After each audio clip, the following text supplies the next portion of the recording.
सारा देश में जारी रही षष्ठ पर्याय निर्वाचन पर मत सब्यस्त प्रक्रिया। ओडिशा रे मध्य तृतीय पर्याय मतदान जारी रही। बहु हेवीवेट का भाग्य परीक्षा चली। एहारी भितर वर्तमान भोट देइछन्ति देशर प्रथम नागरिक तथा राष्ट्रपति द्रौपदी मुर्मू। नुआदिल्ली राजेंद्र प्रसाद केंद्रीय विद्यालय रे मत सब्यस्त कले राष्ट्रपति। भोट देबा परे राष्ट्रपति मुर्मू तांक इंक होइतिबा आंगुठी देखाइथिले। सेहीपरि ओडिशा रे तृतीय पर्याय निर्वाचन जारी रही।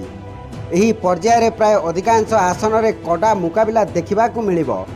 बहु हेवीवेट नेतांक भाग्य परीक्षा हेबाकू जाउछि।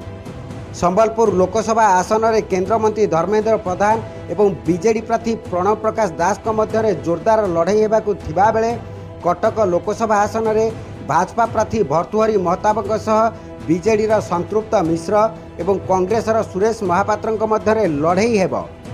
भुवनेश्वर आसन अपराजिता षडंगी, मनमथ राउतराय, पुरी संबित पात्र, अरूप पट्टनायक भली बहु हेवीवेट नेतांक भाग्य परीक्षा चली।